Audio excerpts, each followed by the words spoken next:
எல்லாருக்கும் வணக்கம். ஸோ இன்னைக்கு நம்ம பார்க்க போகிறது வந்து இந்த ESD மேட். இது வந்து நம்ம சால்வரிங் பர்பஸ்க்கு யூஸ் பண்ணுறதுக்கு ரொம்ப நல்லாவே இருக்கு. ஸோ இந்த மேட்டை பற்றி பார்க்கலாம்.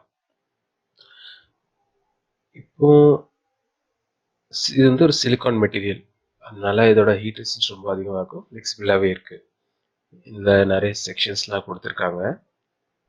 ஸோ இந்த ஒரு செக்ஷன்ஸ்க்கும் ஒரு யூஸ் இருக்குது. இப்போ ஸ்க்ரூ ட்ரைவர் வைக்கிறதுக்கு, ட்வீசர்ஸ் வைக்கிறதுக்கு, அதுமாரி தனித்தனி செக்ஷன்ஸ் கொடுத்துருக்காங்க. அப்புறம் இந்த 3 வந்து லிட்டோட கொடுத்துருக்காங்க.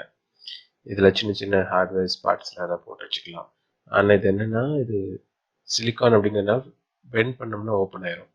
அதனால ஒன்ஸ் ஒரு டேபிளில் வச்சிட்டோம்னா அப்புறமா நம்ம எடுத்துக்கும் போது ஓப்பன் ஆக சான்சஸ் அதிகம். இதெல்லாம் பார்த்தோம்னா மேக்னெட்டிக் சர்ஃபேஸ் இருக்குது. ஸோ இது 2-3 ஏரியா வந்து மேக்னெட் வச்சுருக்காங்க உள்ள. ஸோ அதில் இது ஒன்று. இப்போ பார்த்தோம்னா இந்த செக்ஷன், அதாவது கொஞ்சம் இந்த செக்ஷன்லேயே பார்த்தோம்னா கொஞ்சம் ஹைட்டாக இருக்கும். ஸோ கீழோடி மேக்னெட் வச்சுருக்காங்க. மேக்னெட் நல்லா ஸ்ட்ராங்காகவே இருக்குது. ஸோ அதிகமான பார்ட்ஸே அதுக்கு வச்சுக்கலாம். இந்த கார்னர் ஒன்று. இந்த 3மே வந்து பார்ட்ஸோட செக்ஷன். அப்புறம் இது வந்து ஸ்க்ரூ டிரைவர், ட்வீசர்லாம் ஹோல்ட் பண்ணுற ஏரியா. ஆக்சுவலாக பார்த்தோம்னா ஸ்க்ரூ டிரைவர் வந்துட்டுல வர்டிகலாக ஃபிட் பண்ணுற மாதிரி வச்சுருக்காங்க. இதில் வந்து பெரிய ஸ்க்ரூ டிரைவர்லாம் மாட்ட முடியாது, சின்ன ஸ்க்ரூ டிரைவர்ஸ் மட்டும் மாட்ட முடியும். அப்புறம் இது வந்து மேக்னெட்டிக் ஹோல்டு. ஸ்க்ரூ டிரைவர் வந்து மேக்னெட் ஹோல்டோட சேர்ந்து அங்கே இருக்குது. இதில் ஒரு 4 ஸ்க்ரூ டிரைவர் ஃபிட் ஆகாமல் வச்சுருக்காங்க.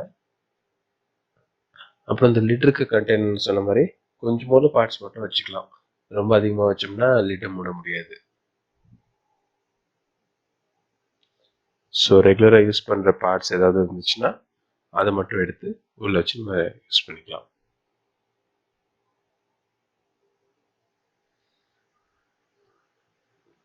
ஆல்மோஸ்ட் சால்வரிங்க்கு தேவையான எல்லா பார்ட்ஸ், என்னென்ன ஸ்பேர்ஸ் எதெல்லாம் வேணுமோ எல்லாமே இது உள்ளே வைக்க முடியும். இது வந்து நம்மளோட சர்க்கியூட் ஏரியா. அப்புறம் கீழே வந்து டைமென்ஷன்ஸ் கொடுத்துருக்காங்க. 45 சென்டிமீட்டருக்கு கொடுத்துருக்காங்க. இன்கேஸ் நமக்கு வேணும்னா ஏதாவது உடனே தேவைப்படுச்சுன்னா அது வந்து மெஷர்மெண்ட் எடுத்துக்கலாம்.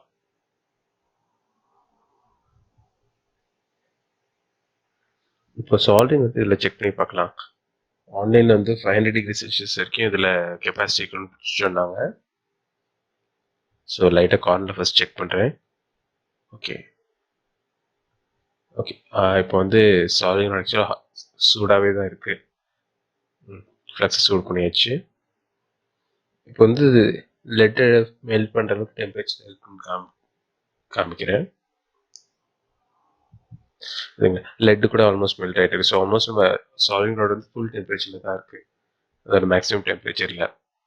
ஸோ இதை வச்சு நம்ம டீசால்டர் பண்ணுறதுக்கு டீசால்டர் பண்ணிகிட்ருக்கோம்.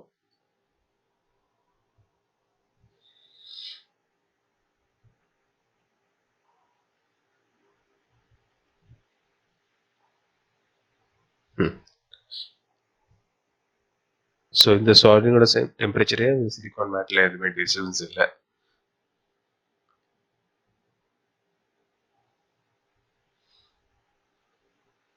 சர்க்கியூட் ஏரியா மட்டும் இல்லாமல் எங்கேயுமே சிலிக்கான் மெட்டீரியல் அப்படிங்கிறதுனால பொதுவாக ரெசிஸ்டன்ஸ் இருக்கும். அது நம்ம அழகாக சால்வரிங்க்கு யூஸ் பண்ணிக்கலாம். நான் சால்வரிங் பர்பஸ் ப்ளஸ் கொஞ்சம் நீட்டாக இருக்கட்டுமே அப்படிங்கிறதுக்காக தான் இதை யூஸ் பண்ண ஆரம்பித்தேன். ஆன்லைனில் பார்க்கும்போது கொஞ்சம் நீட்டாக தெரிஞ்சுது, யூஸ் பண்ணுறதுக்கு ரொம்பவே நல்லாயிருக்கு.